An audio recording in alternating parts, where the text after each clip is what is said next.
Quick disclaimer, these discussions are intended for education and informative purposes. They are not to be used as legal advice. Welcome to the 256. I'm JD, host of the 256 Investor Podcast. This is for both the seasoned investor building a portfolio of rental properties that wants to sharpen their skills and for the potential investor that needs to answer some questions and gain strategies to invest with confidence. We'll discuss all things investing, legal, tax planning, acquisitions, insurance, and of course, we'll discuss real life experiences with 256 investors. Whether you live in the 256 or invest from afar, this is for you. Thanks for joining the show again. Welcome to the 256 Investor. We have a very special guest today.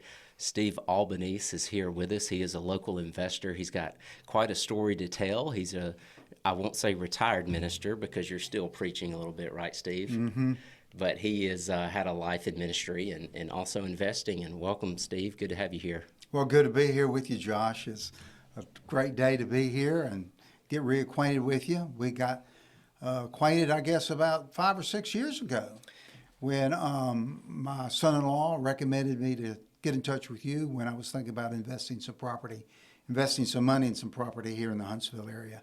And so it was a pleasure working with you then, and certainly is a pleasure to see you and chat about real estate. Yeah, you've always been open about sharing a lot of details in your history and things like that. So you're a good person to learn from and pick up some new tricks and tips from. You, like you said, you came here from Georgia. When I met you, you were kind of winding things down in Georgia. Tell us a little bit about how you got there, where you grew up, how you got to your ministry in Georgia, and then what eventually brought you here to North Alabama. Sure. I grew up in a little community outside of Augusta, Georgia, across the river in South Carolina called Belvedere, and grew up there, and then went to the University of South Carolina in Columbia, graduated from there, was kind of trying to find myself, and ended up in Louisiana, in New Orleans, going to the New Orleans Baptist Theological Seminary, and there met my wife and graduated from there. And then we moved to North Carolina and served a small church outside of Reidsville, North Carolina for 4 years. And then started a church, moved to Atlanta, Georgia, the Woodstock area. Started a church there out of a little double-wide mobile chapel. And from there moved to Gainesville, Georgia, and worked at a church that was having some troubles and got them back on their feet. And from there went to a little town called Gray, Georgia, outside of Macon, where Otis Redding is from. All right. And Macon has the Allman Brothers, and Little Richard, I think, was from Macon as well. But nonetheless, we were there and had a good run there at First Baptist Church of Gray, and then ended up our ministry in Hartwell, Georgia, which is on the way to Greenville out of Atlanta, there on the state line. And from there, as it turned out, my daughter had eventually, during all this time, gone to Auburn and met an Alabama boy, Chance King from Gunnersville, and they had settled here in Hazel Green, north of Huntsville. And so she was diagnosed about 5 or 6 years ago with brain cancer and is presently being treated at UAB, at their cancer center, and is doing well. It's, I guess you would call it, it's in remission. And so we wanted to be closer to her, to help her with her grandkids, and just as time goes on, she'll be able to help us and when we're old and tired. So we moved here about 5 years ago, bought a house right across the pasture from her house, off the courthouse steps. It was a foreclosure and went down there. That was my first experience of buying a house off the courthouse steps. And it was a great experience. And we got the house and have remodeled it. It was a real dump, man. I mean, to tell you, it was in rough shape. The fellow that had been living there had lived there for like 2 or 3 months without any power and without any water. And we were looking at the bathroom, my wife and I was looking at the bathroom, if you can imagine such a sight. And I said, well, you know, I think that toilet can be cleaned up. And my wife said, it is not. I'm not sitting on that thing. You'll have to get a brand new one. There's a lot more details to the acquisition of that house. We'll get to that a little bit later. That's a good story to tell. That's a good story to tell. What did your folks do when you were growing up in South Carolina? Well, my dad was an instrument technician at what we called in the Augusta area the BUM plant, which was the nuclear facility south of Augusta in Aiken, South Carolina, which had like 8 different reactors. And during the Cold War, they developed plutonium in order to build nuclear bombs. And so he was a Cold War warrior, so to speak. And during that time, we lived in a little subdivision, in a little 3-bedroom, 1-bath house, and just rocked along like middle-class people. And my mom got into real estate and started selling real estate. And as time would have it, they were able to pick up a few rental houses. And so I was kind of acquainted to not renting that much, but certainly the maintenance. When somebody would move out, Dad and I would go over and walk through the house and assess it and say, well, we need to paint this room, or we need to just kind of clean up this room, or a little flooring here and this and that. Or if there was a plumbing problem, I would go over there with Dad and help him fix the plumbing problem, a leak underneath the sink. So they accumulated about 8 houses during their time and eventually sold them all off as they aged and wanted to get out of that. So that's my first kind of introduction to real estate investment. Got my real estate license, but I didn't do much with it. I was really more interested in ministry and pursued that path. So you did learn at a pretty young age that there was a benefit to Yes. the real estate investing, and that kind of Yes, stuck with yes. you. Dad had in his desk drawer, he did income tax preparation on the side as well. And so Mom and Dad were a team in the whole process. Mama was a real estate professional, but Dad was certainly the brains as well in the process. And he had in his desk drawer what he called the boodle. And the boodle was a stack of cash, which was rent money that would come in. And if we wanted to go out to eat, he would say, well, let me go get some money out of the boodle. Or if there was a special need, or he wanted to bless me with a little extra money, well, we could get some money out of the boodle. So rental money was a supplement to our household income, but it was a real blessing in that a supplement is a nice thing to have. So how old were you, or what time period did you start getting into the real estate acquisitions yourself? Well, we were in Woodstock, as I mentioned earlier, and planting a church. And we were a small congregation. We started out in the little double wide with 13 people. And it grew, and when we left, it was running about 100, 150, I guess. But while I was there, church planting is not always as fancy and as lucrative as sometimes you hear about these great success stories. And so we struggled along and made progress, but it was tight. It was really tight, and I really started questioning my call and thought about starting selling insurance. I was looking in the Atlanta Constitution, at job markets, thinking about getting out of the ministry. And I remember I was on my back porch, this little house we had, and I just cried out to the Lord. I said, Lord, if you just give me a break, I'll brag on you. I promise I'll brag on you. So I'm going to brag a little bit, okay? Go for it. Okay. Well, we're in this double-wide church, okay?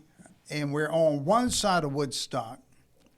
And if you're familiar with Woodstock, Georgia, 575 cuts right through the middle of Woodstock. So there's one side of Woodstock and the other side of Woodstock.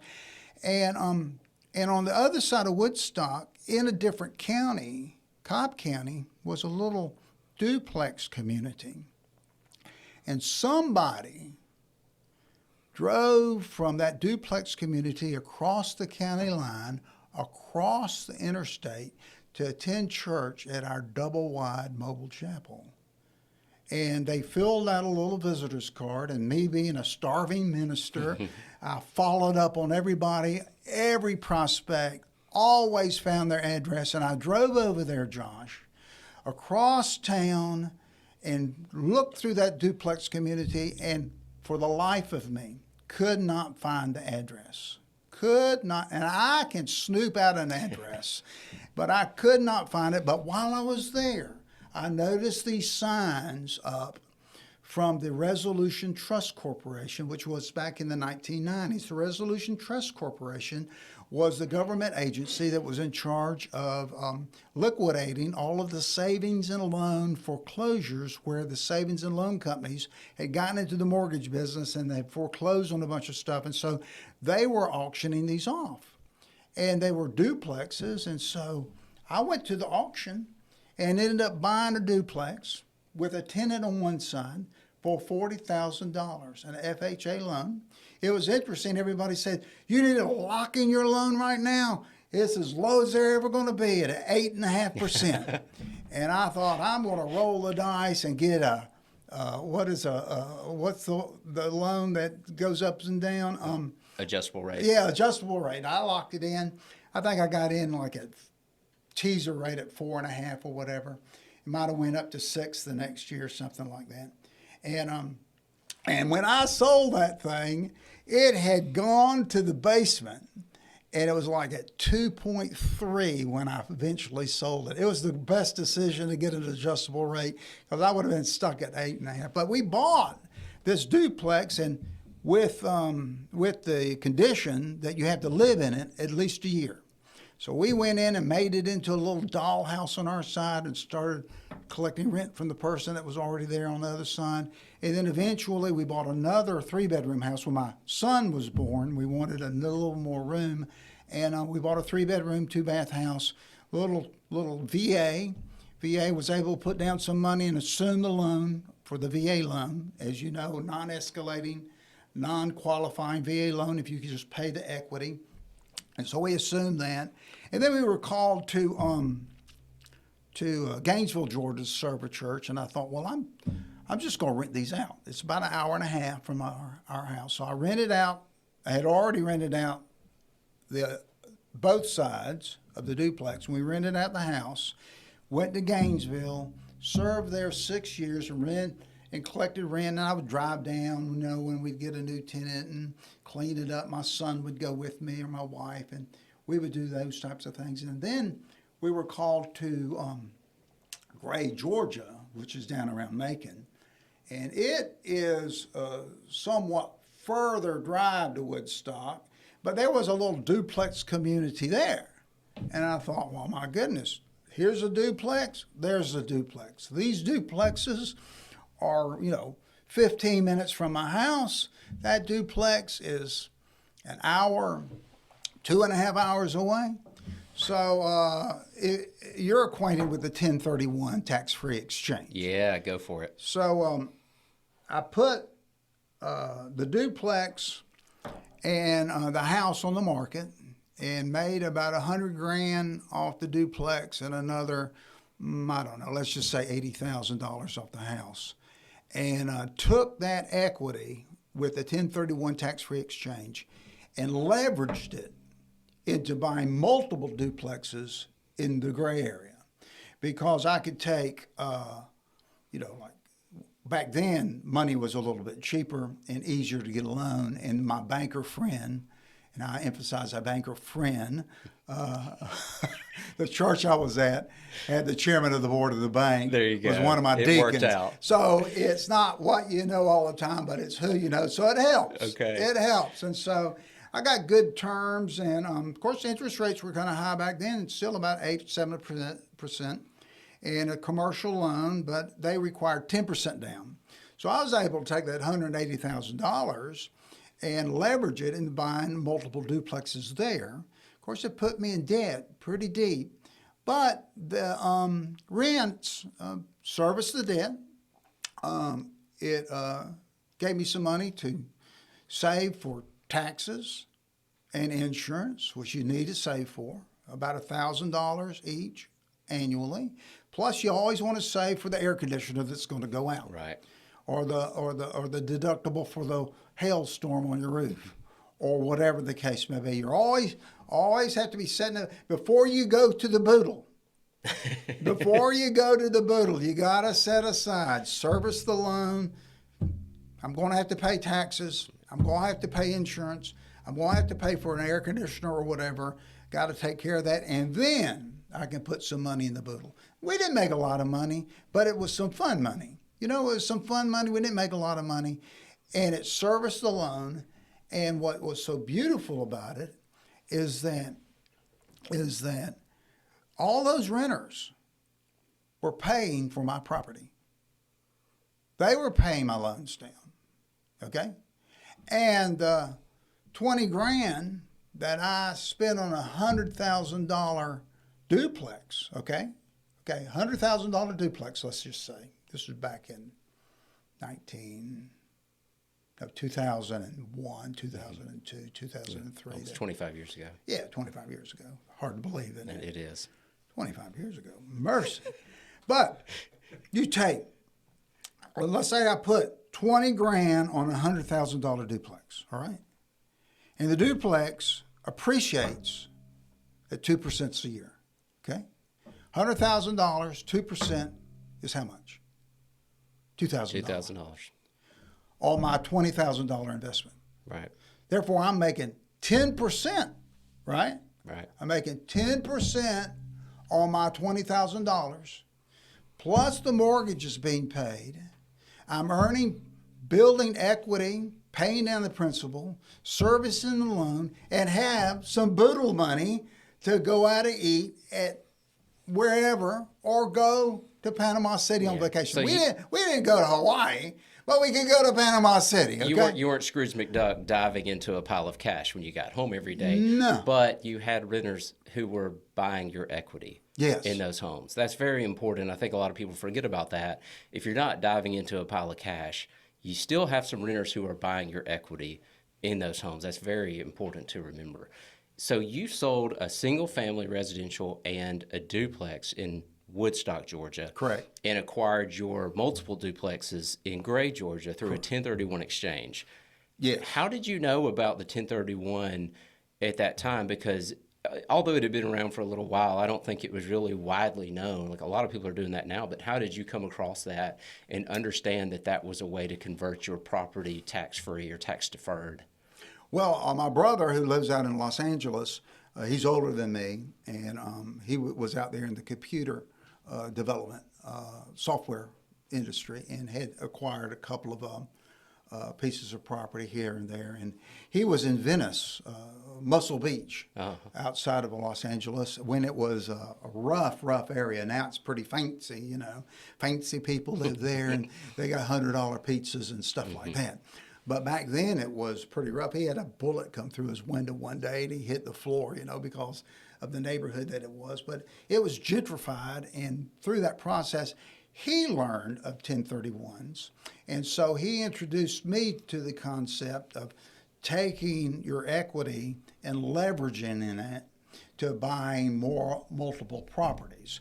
And he said you can do that through a 1031. And one of my deacons, again, who you know as well as what you know, one of my deacons and Gray was a real estate investor as well as a nursing home geriatric guru of sorts there in the state. And I asked him, I said, you know, Ronnie, what do you know? And he said, I just came back from a seminar. And so we had lunch together and we talked about it. And so that's how I learned of the 1031 tax-free exchange. There's a lot of people don't understand it. They do it all the time in the automobile business.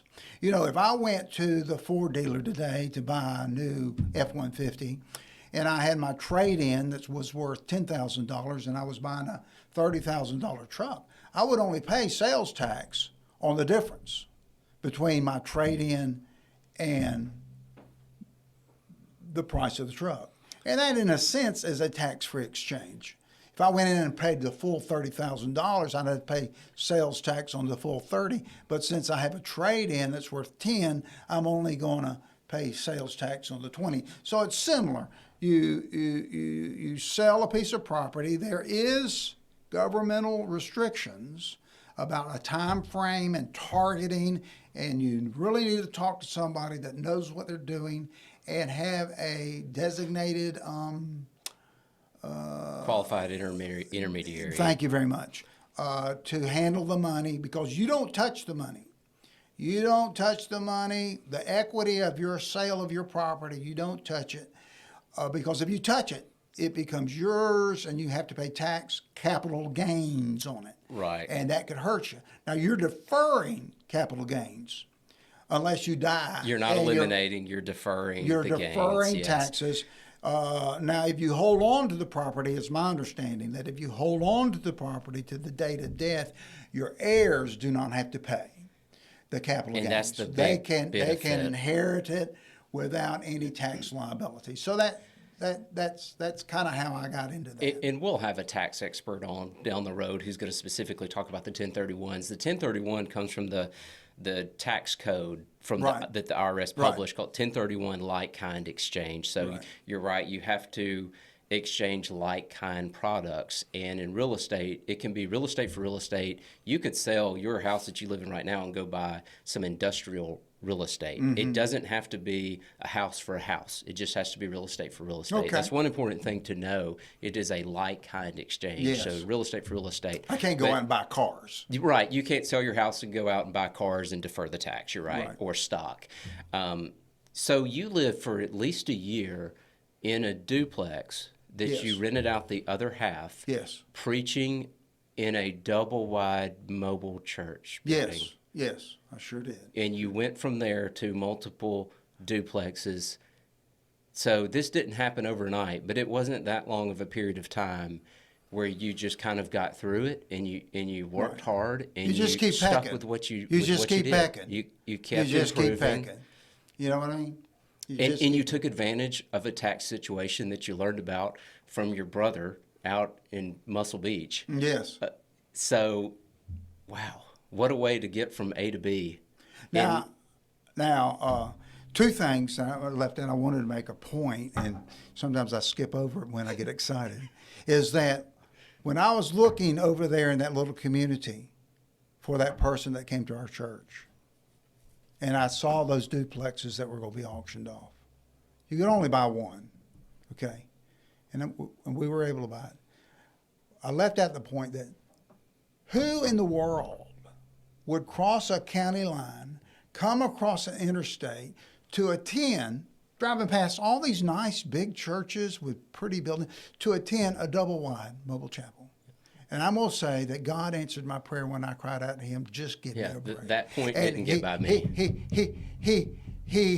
I don't know who it was or what it was, an angelic being or a human being, but he got me over there. He got me over there because I would have never been prospecting. There's no other way you would have ever come across this and it was off opportunity. the beaten path. I mean, you know, you had to turn off the highway and go back into the community to find it. And I just I don't want to leave that out. I don't want to leave that out because God answered my prayer and helped us. And that was really a changing, that we turned a corner there. We turned a corner there. And it brought us to a place where we are today, where I can retire in dignity. I talked to my brother. I said, you know, I don't need to have a lot of money. I just want to retire in dignity. And we've retired in dignity and actually don't hardly touch our retirement funds because we did another 1031 tax-free exchange when we moved here to Hazel Green. That's when we met. I thought, my goodness, you know, I'm going to be 6.5 hours away from my rental property. And I had a friend down there that rented from me that, you know, fixed a little bit of plumbing or if a toilet was stopped up or whatever the case may be, or he mowed the grass. But still 6.5 hours away from my property, and I didn't have a property manager like someone like you. And I said, well, you know, I think I'm just going to move my investment to the Huntsville area so that my investments will be close to home and I can keep an eye on things personally. And so we did another 1031 and have accumulated single-family residences here in the Hazel Green, New Market area primarily.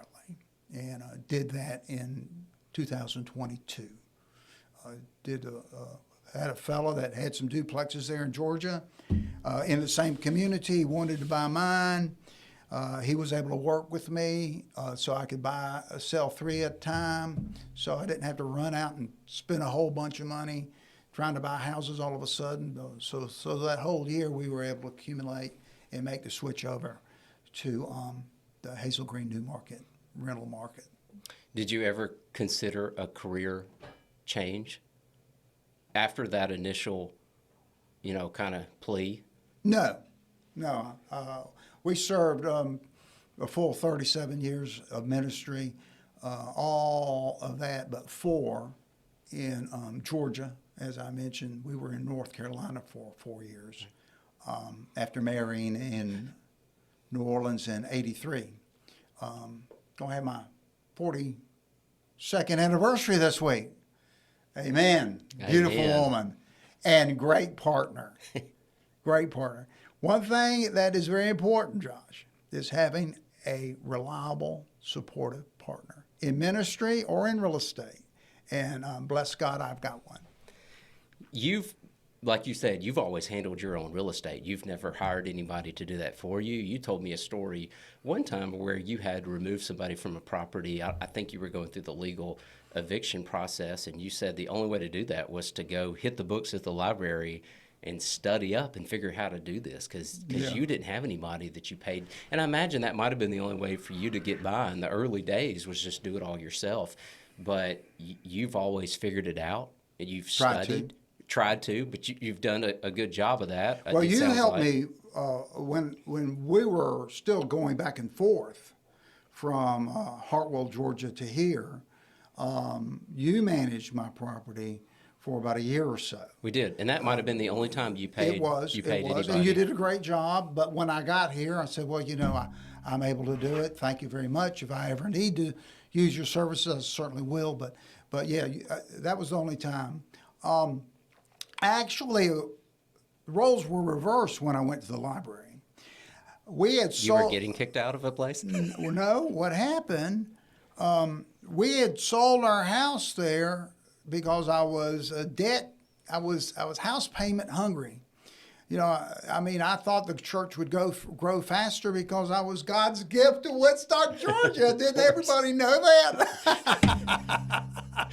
And I found out that, well, maybe I wasn't. But the church did well, but, we were squeaking by. So I got to sell this house. And so we moved into a little rental. And then when we got the duplex, I had to move into that. So I talked to my landlord, and she wanted to keep my deposit. She got a little greedy. And Brother Steve didn't like that too much. So I went to the library and studied up on real estate law and sued her for my deposit. We went to magistrate court, and we were there. Swore in the whole thing. I sued my landlord, and I got my money back.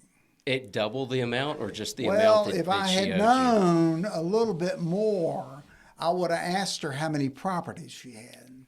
Because in Georgia, there's a certain number, I think 3 or 4, maybe 5. If you are over, let's just say 4 properties, you're not considered a mom and pop.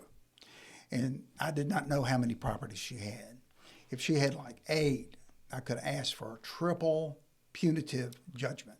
But I just wanted my deposit back. I left the house clean. I fixed some stuff. I gave her proper notice, and she got her hands sticky. Right. Her fingers were sticky. And that's impacted me as a landlord. Not only my Christian faith tries to impact how I treat people, but also being on the other end has impacted me. And I try to bend over backwards and give people a break. I hardly ever charge a late fee. Yeah, you've been there. I've been there. Goodwill goes a long ways. Goodwill goes a long ways, and what goes around comes around, and the Lord likes a generous heart. And He will honor someone that's generous and honest and give somebody a break when it's a hard time. And so when I was, I think, taken advantage of, it impacted me and just not wanting to do that to someone else. Unlike a lot of people, especially a lot of people here in North Alabama, they work in a secure building. that's totally confidential. They don't have access to email. They don't have their phone. They're not allowed to have these things. They're totally cut off communication-wise, except for what they do in their building on classified information. You are in a position where you could act with your rental properties, with your tenants. If something came up, you could answer the call. So you have always been in a position where you could devote the time necessary to your properties and to your renters. Right. Now, I don't want to imply that I took advantage of the church. No. With their, because I try to be mindful of that. Church work is 24/7. You're always on call. And real estate work, in many ways, is 24/7. What revolutionized the rental business and that's the point I want to make real quick. Young folks like you don't realize that the cell phone has changed rental business tremendously. I remember being in Washington, D.C. on a camping trip with my family, touring the city and getting a call on my cell phone years ago about an air conditioner that had gone out. Well, if I didn't have a cell phone, I'd have to have somebody answering the phone back there to tend to that. But I was able to say, okay, and I called my AC man. You know, in rental business, you kind of get your people. You have a team. You have a team, and this is I can count on Donnie. He's my AC man. And I'll call Donnie. He said, well, I'm on a fishing trip in Florida, but I'll get to it on Monday morning. And so, taken care of. So, you know. But your career intertwined with your investing because, like you said, they both never stop. And I think that's an important point to make. A lot of people, they can't go that route because they are cut off communication-wise, or they punch out at 5 o'clock and they say, I want my working day to be over, and I don't want to go home and worry about anything else. So it worked out for you well that you could devote some time and you could take care of your rental properties. I just want to make the point that that doesn't always work out for everybody. That's true, but then again, I think that you could possibly over exaggerate that, in that, you know, if you're willing to do your callbacks after you knock off, and if you're willing to go over that evening and unstop a toilet instead of laying on the couch and going fishing or whatever. Number one, do you have the time? Number two, are you willing? Are you willing? And it's not like you're unstopping a toilet or fixing a leak every afternoon or every week. I know when I was close to my duplexes in Gray, I didn't want to pay somebody to mow the grass, so I went over there and mowed the grass, and my son and I mowed the grass on Saturdays. But I could have paid somebody. Sure. It would have just cut into my profits more. And I didn't want to do that. I'd rather do it myself. And I kind of like mowing grass, blah, blah, blah, blah, blah. You know what I mean? So it's your personality. If you want to let go of the money, some of the profits, you can hire people to do pretty much everything. And I've heard people say, well, I don't want to I don't want a headache of this or that. There's a lot worse jobs. There's a lot. I may remember before Cash App and Venmo, I get all my money through Cash App and Venmo now, except for one fellow comes and brings me a check on the first day of the month every month. I walk out to the mailbox, and I get the check in the mailbox, and I would have to spend a little bit of bookkeeping time writing down how much and handle a little bit. There are worse ways to earn some money. There are worse ways, and it's not always easy money, but it, you know. And there's a learning curve too, you know. There's a learning curve about who to rent to, and you know, if it walks like a duck and quacks like a duck, it is a duck, and don't rent to them. You know what I mean? There's one thing to be goodwill and try to help somebody, but somebody just it There's don't a clear feel line right. that you don't cross. You know, and I've been burned,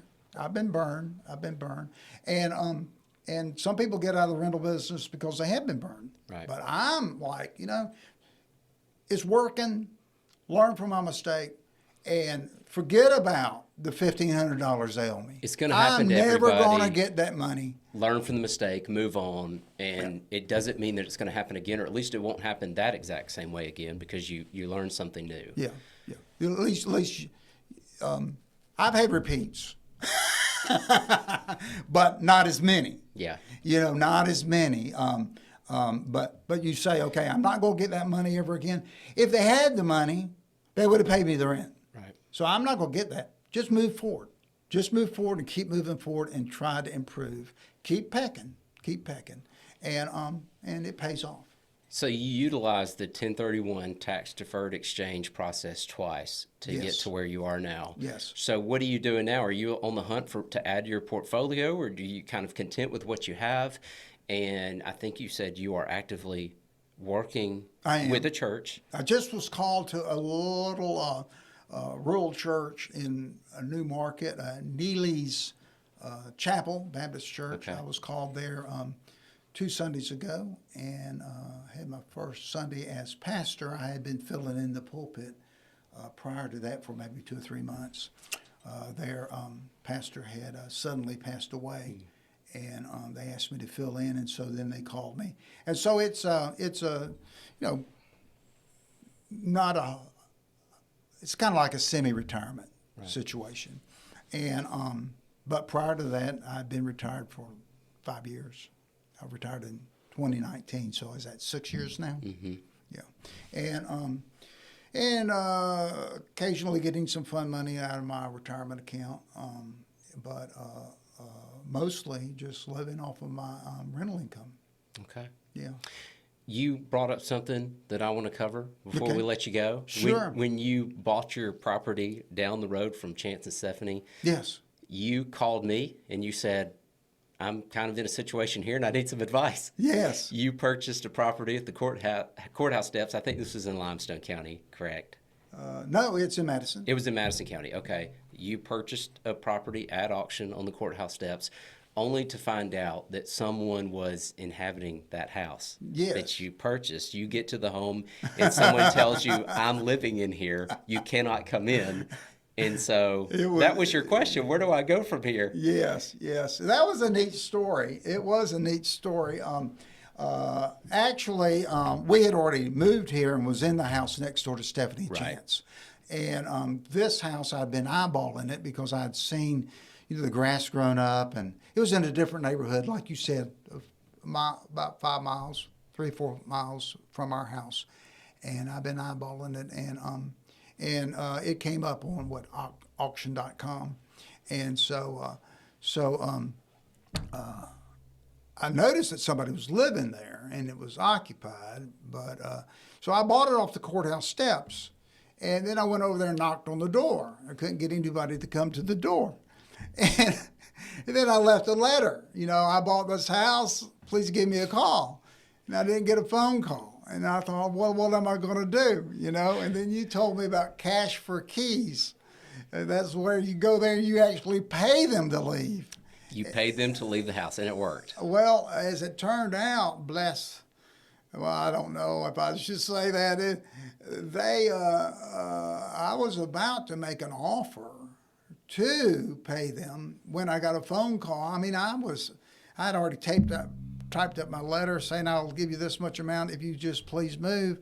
And then I took my grandkids out to lunch, and while I was at lunch, a relative of the individual called me up and just said, can you just give us a little bit more time to move out? And I said, yes. The owner was going through some personal issues that inhibited his ability to make the payments. He lost the house. The family stepped in, and they, in goodwill, they came up and emptied the house for me, set it out on the street, and all the pickers came by, and it was picked through, and then the Madison County claw came and got everything else, and then we went to town painting it. It had animals in it. Had a pet rat, dogs and cats, and you can just imagine. So it worked out well. When you called me, I told you could be in a really bad situation. I could have been. Because this is not an eviction. When you're dealing with an heir or the owner of the home, and it is their home, you have to go through a process called an ejectment, and it's a long process. In Alabama, there's no clear rules on how to go through this process, so it's just a long, winding thing, and it worked out for you. It did. It could have been. It could have been a bad situation. They also have, as you all know, the right of getting it back. I forgot the right expression for that. The right of recovery. Redemption period. Redemption period. And they have a year Right. that if they can swing it and get the money together, they can come back and say, I want my house back. And they have to pay you for all that you've done to Well, it, I think. There's some restrictions there. You can make repairs to get the house livable and for things to be in working order. But if you make improvements to the home, if you go above and beyond just restoring things to the way they should be to be in working order, they don't have to repay you for the vast improvements. If you go in and you put in the nicest granite you possibly can and the nicest hardwood floors, you went above and beyond what was necessary to restore it to livable condition. They may not have to pay you back for those. It is an I did not important know note to that. make. Yeah.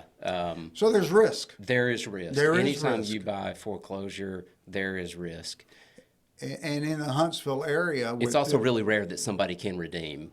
yeah, If they're not in a situation, if they lost the home, the chances are they're not going to improve their position so much that they can come back and redeem that. true, but that there is risk. Not a lot of risk, but there is risk, and you certainly can get your money back. It's not like you're going to lose money. I wonder if I put sweat equity into it, like if I went over and did all the work myself, if I could charge them for that. I would say that would probably be a question mark that somebody would. When you want go to through consider. that court process, come back and we'll do another show on how that I went. hope. I'm pretty well set. I'm not looking for any more property. I think you mentioned that earlier. Okay. I got my hands full, and I like to diversify not only in real estate, but also in other investments that I can liquefy quickly in case there's an emergency. Right. Because real estate's a great investment. It does appreciate. Huntsville is a great area where the appreciation rate's good, but you still have time to liquidate it, and you may need to get your hands on some cash quick, where you could sell 100 shares of NVIDIA or some other stock and get the money quicker Right. for emergency needs. Yeah. Real estate is a great investment. It's not the most liquid Yes. investment, Yes. Yes. though. So you're living down the street from your daughter and son-in-law. Really across the pasture. Across the pasture, About even 200 better. yards. You mentioned that she was diagnosed with brain cancer several years ago. So, what's it like going through that and just maybe not knowing what the next day brings, or what do you plan on for the next years of your life? Well, Stephanie and Chance are people of faith, strong faith. And I say that, wanted to find it, it's not just faith in ooey, I'm spiritual, I just follow my heart.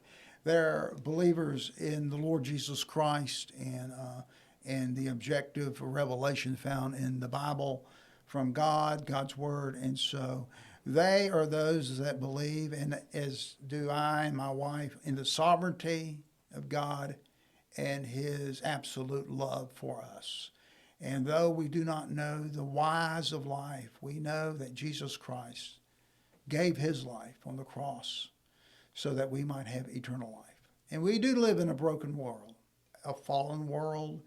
And people say, why would this happen? Well, I don't know why it happened, but I do know this, that Jesus has provided us an escape route from this fallen world so that nothing can separate us from the love of God.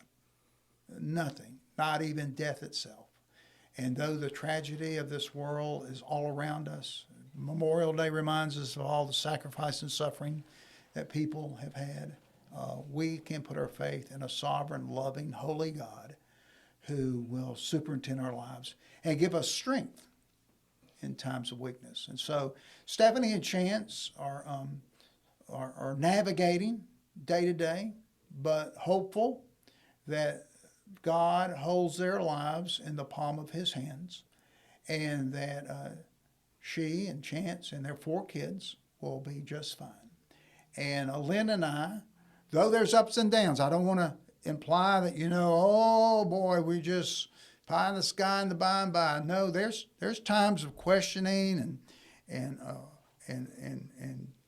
doubtfulness, But you soldier on, brother. Where else am I going to go? Where else am I going to go? If I turn from the Lord, it is even worse. We, as believers, are living in the land of the dying, going to the land of the living. The unbeliever lives in the land of the living, and he is going to the land of the dying. I mean, there is no better way to live your life than faith in Christ Jesus our Lord. And so Lynn and I have embraced that all our married life, and certainly before we married or met. Chance and Stephanie have. And we're just going to take one day at a time, sweet Jesus. If you get a chance to follow Chance or Stephanie, I talk to him, several times a year. I won't call it a blog, but they will post about. They will post about what they do, and they're very intentional about this path they're going down. It's clear that they've discussed it, that they've prayed about it, that they're okay with the way things are. Right. Certainly, you'd say, Lord, if it was my plan, sure, I'm going to be granny in a rocking chair with all my grand and great grands gathered around me at Christmas. But we live in a real world, and sometimes that's the case, and sometimes it's not. Well, they're very clear and understanding, and I've appreciated the way that they've posted about this, that they've blogged about this, and the way they're going about this. I'm glad you get to be close to them, you and Lynn, and I'm glad that you've made it here. Yes. And I'm glad that real estate has been a part of that. That's what this show's all about, and I'm glad that that gave you an opportunity to eventually get here over the course of 35, 40 years. But it no doubt helped get you here, and hopefully, live the rest of your life here near your daughter and son-in-law and your grandkids. Yeah, amen. I would hope for that. One thing I was going to say, sometimes I'm approached by people and say, well, how can I get into it? And, like a young couple, maybe young couple in their 30s or 40s. I think that's a young couple now. But how can I get into it? And I say, well, do you own your own home? Well, yes, we do. And I said, well, how much equity? Let's just say they got a $300,000 home and they got $100,000 worth of equity. Well, you could, if you want to take the risk, you could get a home equity loan, or you could remortgage your home and suck out that equity and use that equity to leverage and buy a couple pieces of property. Right? You could take maybe $80,000 of that $100,000 equity and break it in two, put $40,000 down on a $200,000 house, right? That'd be 20%. You could buy two houses and you'd be on your way, if you're disciplined and willing to work here and there and be frugal. You could put $40,000 on a $200,000 house, start getting rental income, plus the appreciation. I don't know what the appreciation is here in Huntsville. It's about 2 or 3% a year, I think. More than that. Let's just say 2%. We're back to the numbers. 2% on $200,000 is what? $4,000. $4,000. You made a $40,000 investment, right? $4,000 of $40,000 is 10%. You're making 10% on your money plus the rental income, and they are paying for the house for you. You're not going to get that anywhere else. You're not going to do it.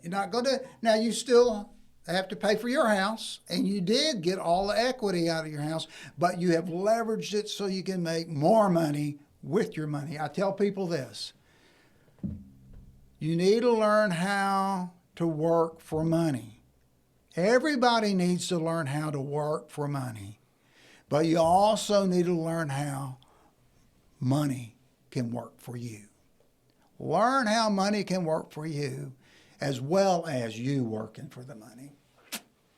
And if that doesn't work for you, you can always live below your means. Buy a house that you can easily afford fix it up, Yes. rent it out, move on to the next property. That's Flip what I it. did when I was young. Yes. That's the only thing I could do. Yes. Yes. There are Sweat different equity. ways. There are different ways to attack it. Yeah. Sweat equity. Get a humble little fixer-upper. Paint it. Put in new carpet. Stay in it 2 years. Right? Yeah. And you could Move on to sell the it. next one. You could sell it, or you could rent it out and do it again. And just move into another fixer-upper. Or get the duplex or the quad like you did in your early days. Live Yeah. in one side, rent out the other 1, 2, or 3. Right.